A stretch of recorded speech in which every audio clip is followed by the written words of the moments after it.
We'll come back to the anthropology of the senses subsequently, but let me turn now to discuss some of the research projects that I directed during the 1990s. And the first of those that I'd like to mention was called Culture and Consumption. And what that project, supported by the Social Sciences and Humanities Research Council of Canada, involved was exploring the transformation in the meanings and uses of commodities when they cross cultural borders.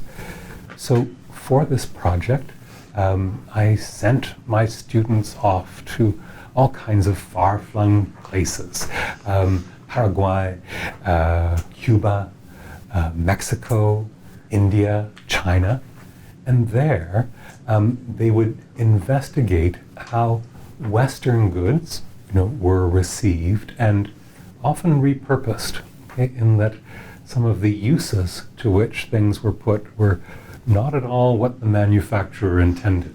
And so it was looking at how, a product made in the USA could be remade in Japan or remade in China as a result of people using it in ways that were not indicated. At the same time, my students studied how goods from these far-flung places have impacted Western economies and imaginaries. So really, what this research project was doing was looking at globalization as a two-way street. Okay? Familiar at the time was the discourse of homogenization of the world becoming a single place under the banner of McDonald's. But that project was very much concerned with the idea of local practices, local realities, and so focused on how goods were received and repurposed, and brought out very forcefully, I think, that globalization is a two-way street. So out of that project, a number of publications emerged. One was a special issue of Anthropologie et Société called Frontières culturelles et marchandises, which was looking precisely at this question of the repurposing of things. My favorite article in that special issue is the one by Jean Komaroff on the Empire's Old Clothes, and it's about how the London Missionary Society sought to civilize the people of South Africa, the indigenous people of South Africa, through clothing them in these cast-off clothes. And what Komaroff brings out very, very well is how there was a kind of bricolage on the part of the people. They would actually wear unusual combinations. And indeed, one of the most unusual costumes was a suit made of leopard skin. And this, the chief who wore it sort of doubled his authority in that the European suit was a sign of authority, so was a leopard skin, and a leopard skin suit was just extraordinarily in terms of underlining that power. The other publication that grew out of this research, both involving some contributions by the students and also by colleagues, was the book Cross-Cultural Consumption, Global Markets, Local Realities. So those two publications, one in French, one in English, emerged from this early research on culture and consumption, really bringing an anthropological lens to bear on the subject. And one of the sort of advantages of sending one's students off to all these different parts of the world is that they come back with gifts. Okay? I've had some wonderful liquors, I must say, that they've brought back from these places. Cuba Libre especially is a very powerful drink. The other thing that I have is, a collection of Barbie dolls that is the envy of everybody in my department. Now, this is a very, conventional Barbie doll. It's Surf's Up or Splash Barbie, and she has an inner tube on which she can float. But I also have this Barbie doll from China. USA, and USA has different features on purpose as the Chinese, sought to decolonize in some way ideas of beauty stemming from the West.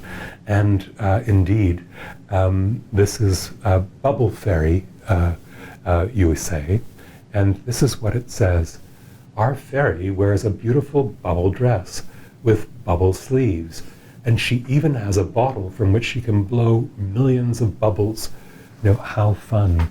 And it is fun. And there's a little picture of a girl on the back blowing bubbles. I really like the idea of USA going up against Barbie and the way in which, there's a struggle, unfolding at this level of dolls over, the control of ideas of beauty and the control of ideas of, what's fun and what's feminine and so forth.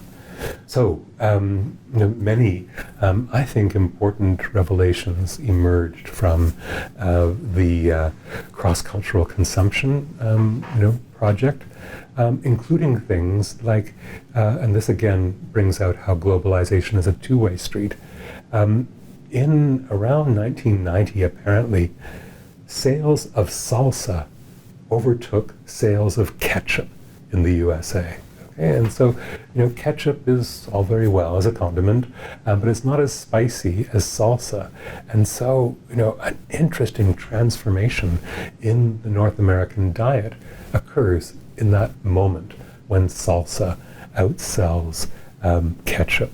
Also, Latino music, is a huge force. And you can see all of these ways in which, global culture is not homogenizing, but diversifying in some very interesting and compelling ways. In a subsequent project, and this is from the first decade of the 2000s, it was led by Bianca Groman, one of my colleagues in the Department of Marketing here at Concordia, and involved myself and Constance Klassen, who I work with, as you know, regularly. And what we did in that project was to look at the rise of sensory marketing in the USA and Canada. And, this is a very interesting development. Used to be that, retail establishments and consumer goods have to have the right look. Again, think of the importance of logos and colors and so forth in terms of distinguishing, one brand from another and positioning them on the market. But with the rise of sensory marketing in that first decade and continuing of the 21st century, you find that now things have to have the right, not only the right look, but also the right sound, the right scent, the right feel. And just by way of illustration of this, attempt to enhance and capitalize on the sense appeal of commodities, I have a slide here. It's actually of a store, the store catalog, Pier 1 Imports. And what you'll see in this slide is that there are a series of colors down the side, each of which has a different sense associated with it. So the senses are color-coded. And when you went into a Pier 1 import store, which is a basic import store, first of all, you were hit by the smell of all the candles. You also had lots of very much textured things, iron candelabras, wooden furniture, corduroy, velvet, and this kind of thing. And so, it was really a sensational place. And actually, you'll see on the cover of the catalog a phrase, get in touch with your senses. Okay, so the idea is that you go and shop at Pier 1 Imports, and it will have something for each of your senses, and it will enable you to get in touch with your senses. But notice also how there's a little TM, trademark, at the end of that phrase. Okay, so don't you dare use it if you open a store, because it's trademarked, and the lawyers for Pier 1 Import will be on you in a minute, because the only way to get in touch with your senses is to go and shop at Pier 1 Imports.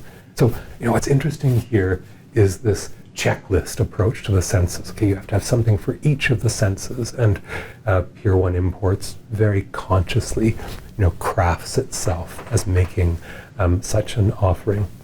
In the next slide, it's for Westin hotels, and Westin introduced a signature scent, and this scent is the scent of white tea. And actually, this is this is a magazine ad. If you open the flap, you can smell, white tea. And it's the calming new scent of Westin, and it suffuses the lobby. It's also in all the toiletries, and so, it enwraps you in this particular odor, and that's what you will associate with sleeping at a Westin hotel in one of their trademark heavenly beds. Okay, so you ever smell that smell again, you're immediately in some Proustian way transported back to the last time you were at the Westin, and this is the way in which it distinguishes itself from all other places. This use of smell, okay, and leading the consumer by the nose, and the idea that smell is an unrational sense. Okay, smell is the sense of memory and emotion, and so really all this use of olfactory marketing is the idea we're going to bypass your reason. Okay, we're not going to appeal with visual messages or verbal messages. We're going to go underneath, okay, to the rhinencephalon, the most ancient part of the brain where smell is processed, and we're going to pull your heartstrings in that kind of way. So, sort of capitalism is capitalizing on the senses in some very interesting ways, which were fascinating to follow. This third image is an image of, as you can see, the iPod Touch. Now, the iPod Touch is no more, but you might remember it as a device where you could store your music, okay? And therefore, you could access your music, much like as you might have accessed it using a Walkman beforehand, in this very handy and compact way. It's, the prototype, an early version of what has become ubiquitous, namely, cell phones and so forth. Cell phones are already developing in that regard. And, the thing about the iPod Touch that really, got people in sensory marketing excited was how Apple owns touch. Okay. By taking the word touch and incorporating it into the very name of their commodity, even though the touch interface was available on numerous such devices, Apple owned touch. And that idea of owning a sense, again, sensory marketers thought this was a brilliant move. To me, though, okay, I lament this because, I have this cell phone, right? And what do? Okay, you swipe, okay? A very delicate maneuver, and a maneuver that has no resistance whatsoever. Where is the touch, I ask you? Where is the touch in these devices? Give me a rotary dial phone any day, okay? If you want touch, dial a 9. Dial a 9. There is resistance, and indeed there is a sound, okay, that is a beautiful sound, a very fulfilling sound, partly because of its associations with my grandfather, that comes from that. These devices, okay, actually, I think, snub our sense of touch because they have no texture whatsoever, and all you do is just, flip or flick your finger. That reflects the way in which, we have entered a stage in which our civilization is a civilization of smooth sensations. Okay? There is no resistance, no alterity. And that's why, I sort of think of, having a rotary dial phone as being an exercise in archaeology, an archaeology of perception. When I use it, I actually engage with the sensorium of another era that is gone, okay, that has been replaced by, the smooth surfaces of these communication devices, which are not about touch, even though that's the name, iPod Touch. They're about accessing, your visuals and music. Such is the way of sensory marketing, having these marketers in command of our senses